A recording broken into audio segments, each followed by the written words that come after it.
ایک خوبصورت گاؤں میں چمپی نامی ایک بکری رہتی تھی۔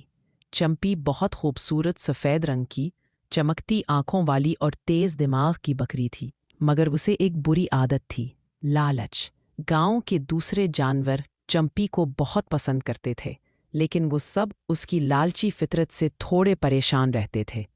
چمپی کبھی کسی کے ساتھ کھانا بانٹتی نہیں تھی، بلکہ جب بھی اسے کچھ کھانے کو ملتا وہ سب کچھ خود ہی کھا جاتی۔ ایک دن چمپی جنگل کے کنارے گھاس چر رہی تھی۔ اچانک اسے ایک درخت کے نیچے بہت سی سبز اور نرم گھاس دکھائی دی۔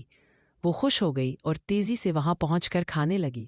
ابھی وہ کھا ہی رہی تھی کہ ایک خرگوش آیا اور بولا، چمپی بہن، کیا میں بھی تھوڑی گھاس کھا لوں؟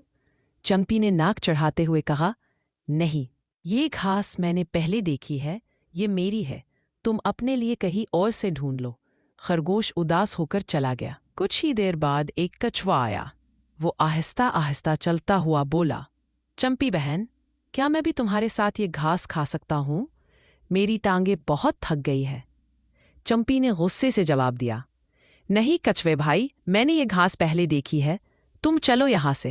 کچھوا بھی مایوس ہو کر واپس لوٹ گیا۔ ابھی چمپی دوبارہ گھاس کھانے ہی لگی تھی کہ اچانک زور کی آواز آئی، دھڑام۔ اوپر درخت سے ایک بڑا سا شہد کا چھتا ٹوٹ کر سیدھا چمپی کے پاس آ گرا۔ شہد کی مکھیاں غصے میں باہر آئیں اور چمپی کو ڈنک مارنے لگیں۔ چمپی چیختی چلاتی وہاں سے بھاگی۔ وہ بہت دکھی اور پریشان تھی، اس کے جسم پر سوجن آ گئی تھی۔ جب وہ گاؤں واپس پہنچی تو سب جانوروں نے اس کی حالت دیکھی، لیکن کسی نے اس کا مذاق نہیں اڑایا۔ خرگوش اور کچھوا فوراً اس کی مدد کو آئے۔ انہوں نے اسے پانی پلایا، شہد کے ڈنک پر پتے رکھے اور اسے آرام کرنے میں مدد دی۔ چمپی شرمندہ ہو گئی۔ اس نے سب سے معافی مانگی اور کہا، مجھے معاف کر دو دوستو، آج میں نے سیکھا کہ لالچ صرف نقصان پہنچاتا ہے اور بانٹنے میں ہی خوشی ہے۔ آئندہ میں کبھی لالچ نہیں کروں گی۔